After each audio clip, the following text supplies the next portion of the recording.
All right, y'all. Sisters, season 5, episode 12. Let's get into this recap. Okay. We finna pick up right where we left off, and that is with Maurice and this prosecutor, because, yes, he's still around. Don't know why I asked Tyler Perry. He's still trying to get Maurice to sign these papers. Maurice is not finna sign these papers. So he tell Maurice, what if I show you the papers that Sabrina signed? So Maurice was like, boy, I'm from the hood. I ain't falling for that. Amen. So then he say, well, what if I show you a video of her signing the papers? Maurice like, how do I know that that's the same paper? I ain't falling for that either. Sabrina wouldn't do that. Then he gonna say to Maurice, well, you never know what somebody would do when they facing 30 years. Now Maurice acting shocked, stunned, and surprised, talking about 30 years as if he didn't know that he was facing 30 years. Yes, 30 years, the big 3-0. Keep your damn mouth shut. You ain't got nothing to say. So he was like, well, Sabrina wouldn't do that to me. We ain't do nothing. We ain't had nothing to do with nothing, right? So then the prosecutor was like, well, I seen that you haven't made any phone calls since you been here because we can see all of that. So Maurice was like, I just want you to leave me the fuck alone, which he already told him for the 30,000th time. So Maurice ends up calling Calvin. And he like, Calvin, what's going on with the goings on? Because this prosecutor is telling me that Sabrina snitched on me and that her and Q working together. So Calvin was like, no, he lying. Don't believe that. Don't sign nothing. Don't say nothing. But Maurice want to know how Sabrina got out and he didn't. So Calvin was like, well, Andy helped her get bail. And he was like, well, how she get bail and I didn't? Boy, Andy is a lawyer who has friends that are lawyers who can help her get bail. And he said that don't sound right to him. Maurice, we coming. You just need to keep doing what you doing and let us do what we doing. He told Calvin that they need to hurry up and get him up out of there. And at this point, they really do need to hurry up and get him up out of there because Maurice gonna fold like a load of laundry if they don't, child. Now, after his disturbing conversation with Maurice, Augustus Calvin had to go fill Augustus Sabrina in about the goings-ons. So he filling her in about everything Maurice said. And Sabrina sitting there like, but did he believe you though? And Calvin said, yeah, he believed me, but they want him to flip on you. So Sabrina said that she gonna talk to Andy about helping Maurice. And Calvin was like, well, you need to talk to her real quick because Maurice ain't got a lot of fight left in him, child. So they sitting there talking and it's a knock at the door. Who at the door? Your king to be. Bio. Talking about he been calling and texting. He done came over there 3 times. He's so worried. Boy, you didn't look worried, stressed, depressed, and none of that to me. You knew she was in jail. Now you know she out, so you coming by. Sabrina got a whole phone. When she turned that phone on, she should have seen your call and text. Granted, she might not want to talk, but boy, you ain't been stalking and jocking her. You have not. And if you ask me, Bio the kingpin. Q worked for Bio, period. Y'all remember Logan noticed Bio at the dinner table like he knew him. He looked familiar to him. That wasn't for no reason. And it wasn't because he was no goddamn prince either. Bio is the head honcho. He running the whole organization. And when it come out, come back to this video because I'm telling y'all right now. So Calvin sitting there talking about, hello, you don't see me sitting here? Calvin, just sit your ass in that seat because he done already beat you up. Why do you always want to fight and you can't fight? Boy, just do your little twirl and sit your ass down. So Sabrina was like, okay, bye, yo. Well, thank you for checking on me. I'm going to call you later. So he left.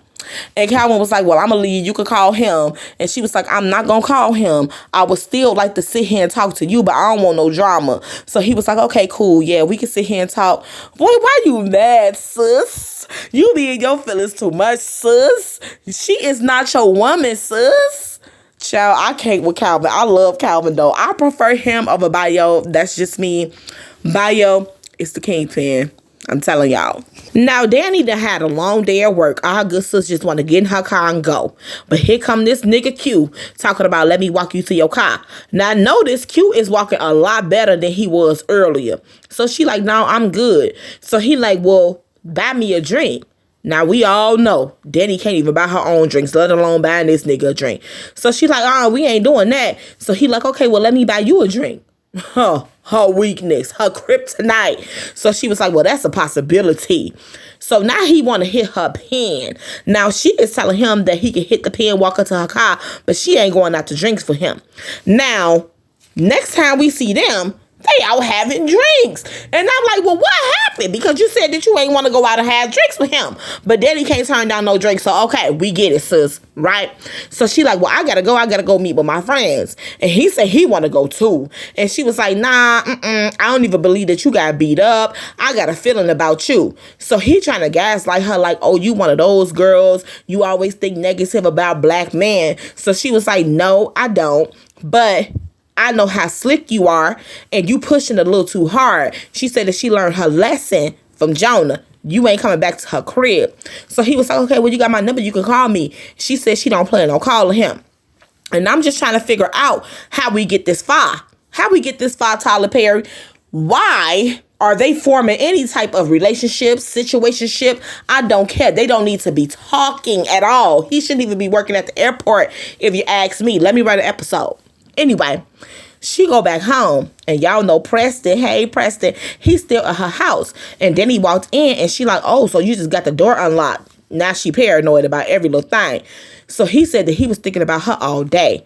And Danny gotta be Danny. Was you thinking about the other girl too that you was gonna marry? Sis, come on, sis. So he said he want to talk to her because her landlord, her neighbor, was asking about her, asking if she was okay because she hit somebody with her car.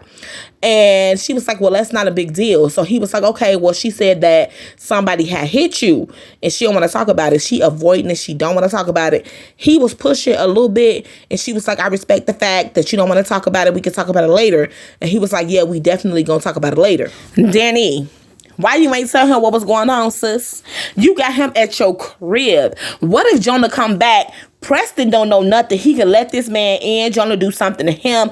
Preston is your man. He can protect you, sis. He will hurt Jonah. That man be tackling cows all day. You think he can't handle a goddamn human? Let him know. What are you doing? I don't get it.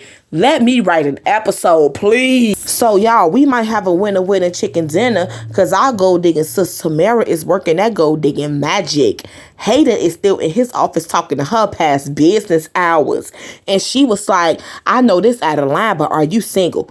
Why Hayden say he not single?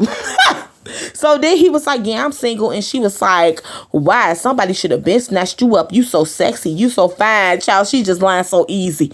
And so he like, I'm taking my time trying to find the right one, right? So they getting up to leave. Hayden hard as a rock. Hard as a rock. And she like, oh, you hard. He gonna say, no, this all natural. Baby, the comedy. So she was like, well, we should go get a drink. And he was like, yeah, let's go get a drink. And she was like, let's have drinks at my place. And he was like, let's go.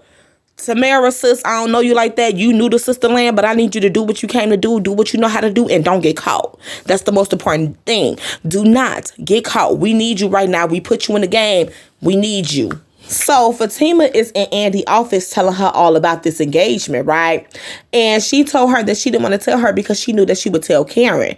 And then Fatima started telling her about this Hayden situation.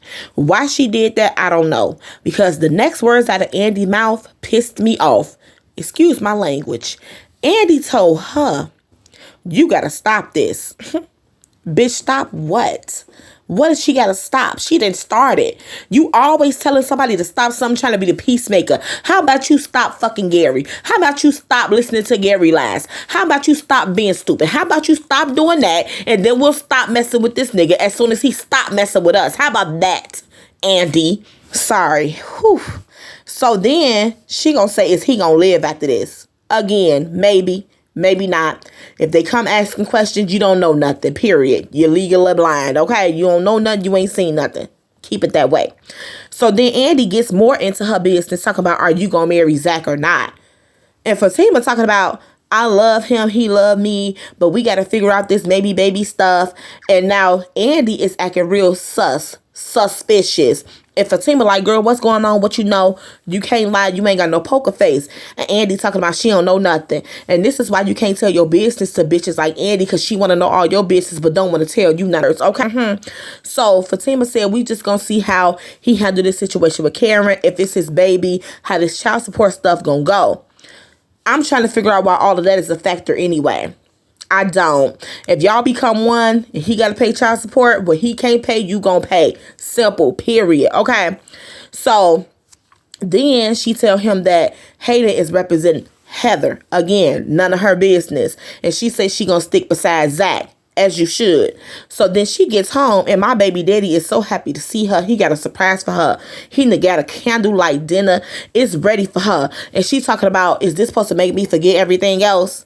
What? And so he was like, nah, I've been thinking, and I want to show you I'm all in.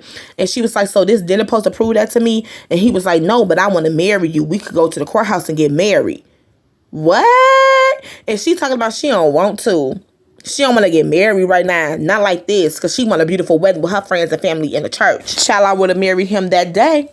Where the courthouse at? Let's go to the nearest one. You got your ID, I got mine. No witnesses needed. Let's do this. Fatima is really starting to irritate me, y'all. I'm not gonna lie. With all of this, you worried about this, you worried about that, you worried. You knew what it was before you stepped into the situation. If you ain't want to step into it, you should have backed up and let me step in. If that was the case, sis, you already knew what you was getting yourself into. We ain't trying to hear all that now. And then she made him call Karen to talk to Karen about the baby. She don't even want to eat the dinner. Talking about call her now. And when you done calling her, call Heather. So she forced my baby daddy to call his baby mama to meet. And Karen was like, yeah, I can come over there to meet y'all. I could do that right now before I go to Andy them house. So she called Andy. It was like, Andy, did you tell Fatima about this baby? Because they just called me and they want to meet with me. And Andy on the phone scared for her friend, as she should be, because, you know, one false move, one false word, Fatima liable to snap, right? So Andy like, no, I didn't tell them, but I'm finna meet you over there, right? Yeah, you do that. And then Andy called Fatima and was like, what's going on? Like, why y'all want to meet up with her? What you mean? Ain't she pregnant with his child? That's why. So she going over there. They pull up at the same time.